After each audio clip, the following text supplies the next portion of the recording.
Greetings, YouTube. Welcome to part 2 of the VHS treasure chest. That's right, I'm going through a collection of VHS tapes today. I done started in part 1. I went through all these movies. I saw Star Trek, I saw Spectre, I saw Hellraiser, Abyss. When a Stranger Calls, Death Becomes Her, Demons, Lost Souls, The Exorcist, and Rosemary's Baby. Also, Joe's Apartment, Benny Hill, and the Northern Exposure Collection. That's what we've been through so far. Now, let's see what we get next. And the first movie in this video will be Boogity Man. That's right, we get the Boogeyman. The thing of nightmares and torture. Wait, is that Clive Barker too? I was confused. It's Sam Raimi. It's Sam Raimi's movie, yeah. Boogeyman. Where earlier in his life he was tormented by under-the-bed demons. Later on in his life, under-the-bed demons come back. He in the Boogeyman. I didn't really like this movie too much. You know what? The only Boogeyman I'm interested in is one called Jimmy Valiant. He's the Boogeyman boy from New York City. Wow, I tell you, it's the VHS collection of movies I've talked about this week. Some people's not going to call this the good stuff. It's that Godzilla big lizard movie. You know, the one from back in the day where it looked like a giant iguana with Matthew Broderick. To be honest, I don't think Tug, the unapologetic geek, liked this movie too much. As we discussed it on one of our recent live streams, I didn't really hate this movie too much. I really kind of liked the French guy in it. I liked the special effects in it. I didn't hate it as much as everybody else. But it is still considered the craps, the shits. It's considered the worst of the Godzilla movies for some reason. Apparently, they never saw the one with the Kenny or the little Godzooks. I digress. Oh my God, from bad to worse, we got the movie Seven right there, buddy, with Brad Pitt and Morgan Freeman. I remember this movie as being one of the few movies in my life I ever saw that made me go, oh, damn. Spoilers ahead! This movie really rocked my boat.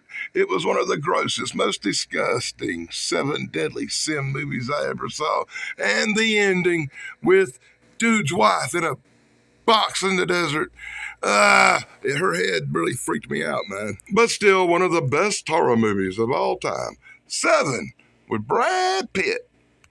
Here's one that might have cost $1 these days to try to find a copy of. It's Sanity, The Edge of Sanity, with Anthony Perkins. This lost classic is Anthony Perkins' take on the Dr. Jekyll and Mr. Hyde. That's right, Anthony Perkins, horror movie icon, comes alive and takes on the Dr. and Jekyll and Mr. Hyde persona in this really classic old movie from back in the day. Well, anyway, let's look at the making of it and try to find the real movie. See what I'm talking about, Tug Boy?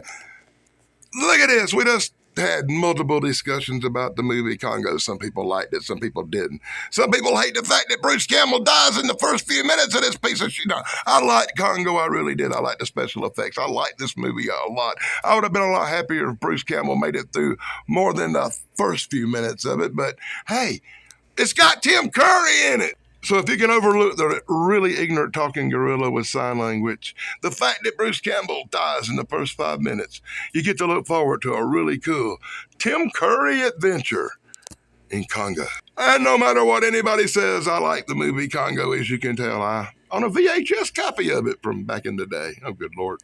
I think it's been a few weeks since we talked about Flatliners with Kiefer Sutherland, but I know it's been discussed. I got Flatliners, Kiefer Sutherland, Kevin Bacon, the guy I can't stand, and Julia Roberts as they take on death. That's right, they stop each other's hearts so they can travel to the other side by in Flatliners, a VHS classic. Next, another movie I liked that a lot of people didn't. That's right, Milana Cooties. She got that American Psycho 2. It's a takeoff on the American Psycho movie with a really cool part 2. You know what I liked about it best? You know it, the Shat. William Shatner shows up in American Psycho 2, a serial killer female movie. One that I say I actually liked a lot and all my friends hated. Dave said it wasn't the good stuff. Oh no. The horror movie gold continues with I Know What You Did Last Summer, Baby. That's right, the classic, iconic teen terror movie from the makers of Scream. I Know What You Did Last Summer. Scream and Scream Again with Sarah Michelle Gellar. Oh, good Lord. I Know What You Did Last Summer. While not my favorite movie, I find it endurable, and I really like the look of the killer with the hook. That was pretty cool. Another movie we talked about recently. Why in the blue hell do I own a copy of Bicentennial Man Tug? Tell me, why do I own this? Finally, I got Robin Williams in this total piece of crap called Bicentennial Man. Of all the movies I've looked at so far, I've got lots of pretty good horror movies, two piles going on. I got some acceptable good stuff over here. I have not found one piece of crap. Until now, I have found Bicentennial Man with Robin Williams, and I think this movie is pure garbage. Ah! Speaking of pure garbage, the incredible, long, drug out Titanic. The thing of my nightmares, 3 hours of a ship. By the time the ship hits the iceberg and sinks, you're praying for everybody to be gone. How did it win 11 Academy Awards? Why do I have a copy of Titanic? Sad, sad memories, as this probably belonged to my poor wife that passed away back in the day. She was a big Titanic fan. I guess I inherited this evil from somebody. Never got rid of it because it was hers. What a blasphemy. Oh my God. My friend at Hair Metal Revolution, Eric, will shit a gold brick when he sees this. It's Ozzy and Randy Rhoads. But guess what? I call it The Grail. This is a VHS copy that we made in California in sometime 80, 81-ish, when Ozzy was first working with Randy Rhoads. This is a VHS of the practice sessions. The practice sessions for Blizzard of Oz. It may be the rarest VHS that ever existed. Even got the interviews. It's 60 minutes long, man. This is the Grail of Ozzy Osbourne collectibles. I can't believe it still exists. And Scooby-Doo, if you come through, you're gonna have yourself a Scooby snack. Scooby-Dooby-Doo, boy. I found a copy of Scooby-Doo hiding somewhere in my box. A VH copy of Scooby-Doo we'd never seen before material. That's right, I found a copy of the director's cut of the Scooby-Doo movie. Anybody ever see the director's cut? It includes never-before-seen footage. You get to see Daphne nude. It's true. And my horror legacy continues with what is incredibly one of the scariest of the bunch. We got Red Dragon. That's right, Hannibal Lecter has returned.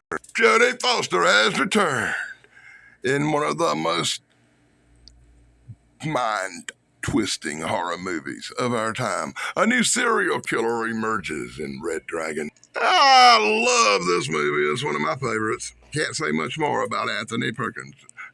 God, did I say Anthony Perkins? I didn't mean that. I meant Anthony Hopkins. I don't know why I said Anthony Perkins. I guess I was having a flashback to some other movie we looked at earlier over here. Well, I can't say that much about this movie. It's Harrison Ford in The Fugitive. It was probably the best remake of The Fugitive ever made. It's a really great Harrison Ford movie. Honestly, I think Tommy Lee Jones might have stole the spotlight in this movie just a little bit, because I liked his character a lot more than I liked the Harrison Ford character. Of course, I was a big fan of the original Fugitive series, so I have fond memories of this one. I call it the good stuff. From good stuff to crap stuff. I got Marked by Death with Steven Seagal. I'm not going to say nothing else about this piece of garbage. How in the heck do I own a Tom Cruise movie? I think I just threw it up in my mouth. I own a Tom Cruise movie called Collateral that I have never seen. Apparently, it's Tom Cruise as a contract killer on a mission. No, good Lord. So I own a nightmare I've never seen called Collateral. And of course, I just did a show with Tug, the unapologetic geek, as we talked about the loss of Sam Neill. So as I clean out this VHS box on the day after that, of course I find Jurassic Park, an original copy of Jurassic Park. It says 65 million years in the making. That's probably about how many copies of this movie was sold back in the day. Rest in peace, Sam Neill.